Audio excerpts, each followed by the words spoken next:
Bonjour, nous sommes des élèves de l'école Marie-Moreau au 1000 en classe de CM2 avec Monsieur Zorzi, notre professeur.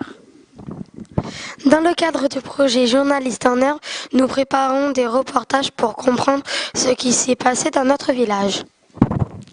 Au 1000, il y a eu un camp de déportation et d'internement où Max Ernst a été enfermé. Voici notre équipe. Je m'appelle Mélanie Ponce et je suis journaliste. Je m'appelle Alicia Lerda et je suis journaliste. Je m'appelle Alessandra Nada et je suis chargée du son. Je m'appelle Théo Almani, je suis chargée de production et journaliste. Je m'appelle Amelia Colanchono et je suis caméraman. Je m'appelle Julia Richard et je suis aussi caméraman.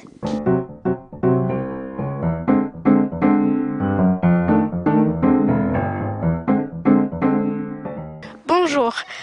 Est-ce que vous savez qui était Max Ernst? Non, pas du tout. Est-ce que vous savez pourquoi il est passé au 1000?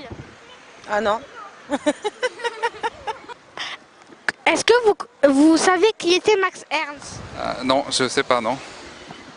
Est-ce que vous savez pourquoi est-il passé au 1000?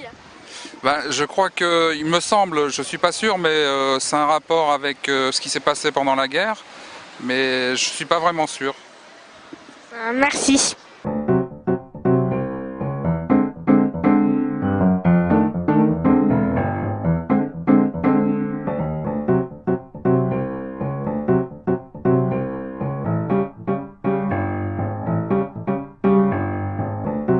Qu'est-ce que le surréalisme?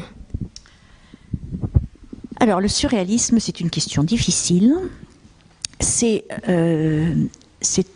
l'art qui permet de représenter quelque chose au-delà du réel. C'est-à-dire qu'on ne représente pas forcément ce qu'on voit, on représente ce que l'on veut faire passer comme idée derrière. C'est une façon, un mode d'expression qui utilise beaucoup l'imagination et qui utilise beaucoup le rêve aussi. Alors il faut savoir que le surréalisme correspond beaucoup aux périodes de guerre. C'est-à-dire la période de guerre, c'est d'abord la guerre de 14-18, et puis l'entre-deux-guerres, parce qu'il fallait représenter des choses terribles, et souvent la peinture traditionnelle ne suffisait pas. Et puis le surréalisme correspond également à la découverte de la psychanalyse. Et la psychanalyse, c'est l'étude des comportements des hommes et la compréhension des comportements des hommes. Donc le surréalisme correspond à une époque, c'est un courant artistique.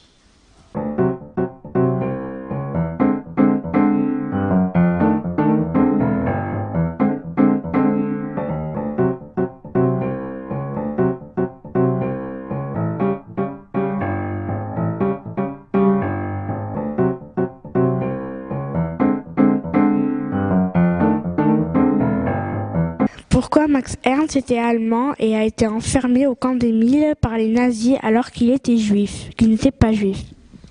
C'est un Allemand, effectivement. Il n'est pas juif, effectivement. Mais c'est un intellectuel. Et c'est un artiste. Et les intellectuels ont été, en Allemagne, les premiers visés par les arrestations. Pourquoi les intellectuels ? Eh bien, tout simplement parce que ce sont des gens qui pensent, les intellectuels. Et quand ils pensent, ils essayent de comprendre ce qui se passe. Et du coup, souvent, ce sont des gens qui critiquent. C'est les premiers qui critiquent, parce qu'ils voient au-delà de ce qui se passe, ils voient les conséquences de certaines choses. Et les premiers qui vont critiquer le système nazi, ce sont des journalistes, mais ce sont des écrivains. Mais ce sont également des peintres, mais ce sont des musiciens, c'est-à-dire que des intellectuels qui disent « Attention, le système nazi, c'est un système terrible qui amène l'Allemagne à la catastrophe. » Les premiers camps de concentration en Allemagne sont des camps pour les Allemands. Et Max Ernst risquait sa peau, tout simplement. Donc il va fuir l'Allemagne et va venir se réfugier en France. Et en particulier dans le sud de la France, parce que c'était un haut lieu artistique, ici, dans le sud de la France.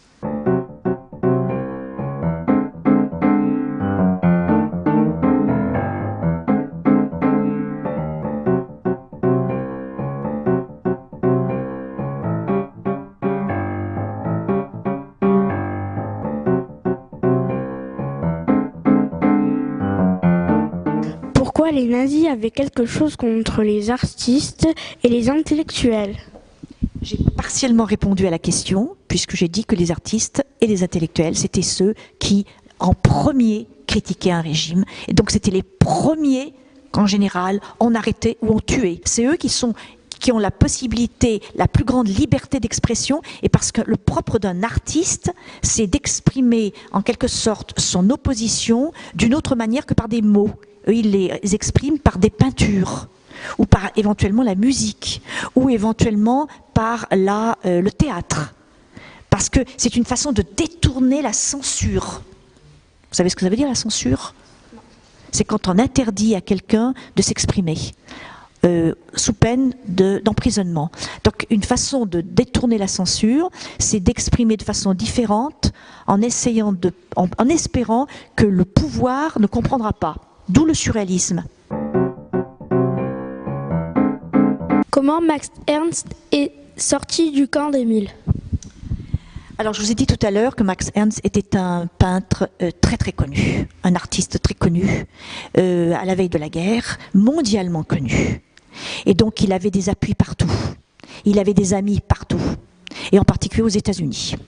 Donc il va trouver en particulier la femme du président américain Theodore Roosevelt, sa femme, Eleanor Roosevelt, connaît très bien les artistes. Et elle va tout faire pour qu'il obtienne un visa et qu'il puisse partir aux États-Unis. Donc il va être parmi les premiers qui va pouvoir partir du camp. Et le gouvernement de Vichy ne va pas du tout l'en empêcher, dans la mesure où il a un visa.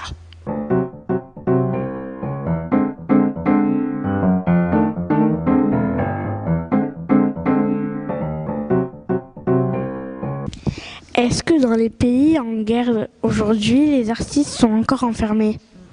Effectivement, les artistes sont toujours actuellement enfermés dans les pays, en particulier les pays totalitaires, c'est-à-dire les pays où il y a des dictatures, ou les pays en guerre. Et vous comprenez très bien pourquoi, parce que ce sont eux les premiers qui dénoncent les travers de ces régimes, qui dénoncent la corruption, qui dénoncent les arrestations arbitraires, qui dénoncent tout ce qui se commet dans ces pays. Or, il faut les faire taire, impérativement taire. Donc, soit on les emprisonne, soit on les tue. Et encore aujourd'hui, au XXIe siècle. Merci. Max Ernst était un peintre qui faisait du surréalisme et qui était enfermé au camp d'Émile, et il a réussi à se délivrer grâce à la femme de l'ancien président Theodore Roosevelt, car elle aimait bien les artistes et elle avait créé une amitié avec.